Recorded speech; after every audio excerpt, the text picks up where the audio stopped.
Yeah, so this is a Calicatster, and this is a review of Lower Decks season 5, Shades of Green. It's mainly an Orion episode with the Orions. They reveal that the sister is pregnant, and so when I get her introduce a baby, gotta end the show. That's what they say in Silly Tricks. Yeah, so I'm assuming that the older Tandy from the 2400s that already happened.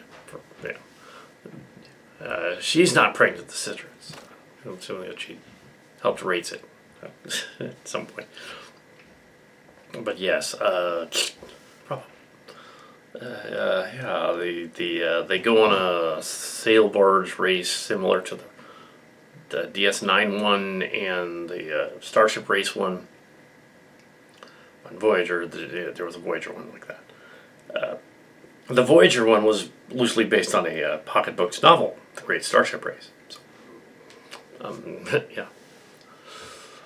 I don't know if they had permission or not. They just did it. They did their own version. Kind of like that. The Cerritos and the other story was the Rutherford episode.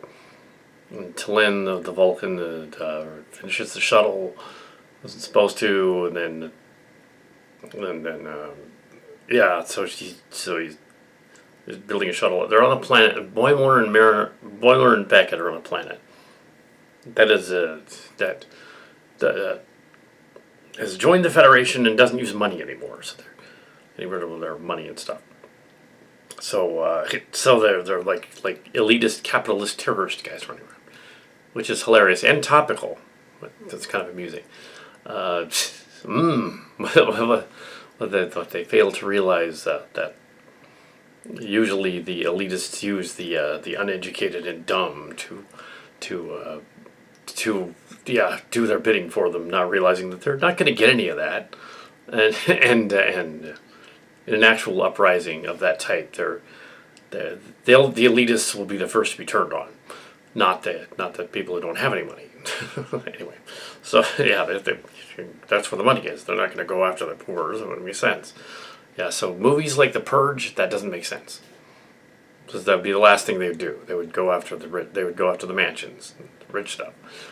Is it like the pirates? Nar, like Orion pirates. So it's connected. Orion pirate story. The pirates go on a race. They end up in a tie. That means nobody wins, and they have to give up the fortune. But fortunately, this planet has given up its fortune and to the Starfleet people, and they have, we'll just give you the Orion people the money because you still use money on Orion, so let's give them the money. That's convenient. Yeah. So at the end, it's silly. It's supposed to be. And there's also a dead red shirt scene in which they actually pretend they're dead. Boimler has taken a hold of a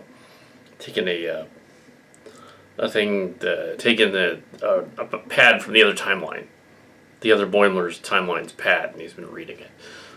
And he's trying to grow a little chin music because the other guy has a beard.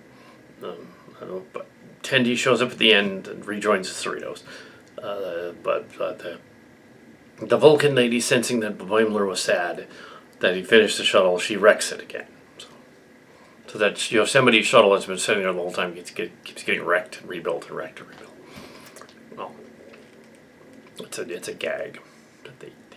Very silly track. The story is very silly track. It always kind of was since its inception. I don't think I've ever met Mike McMahon, but clearly he's on the same wavelength. But yeah, his people at the Lower Decks is like what silly track would be, and so yeah, fine. Yeah, so there's another one. Yeah, so we have 2 episodes so far that aired back to back. Yeah, so there, Lower Decks. Yeah, like she comes back. Everybody comes back. Everybody's back in action. At the end, within 2 episodes. So.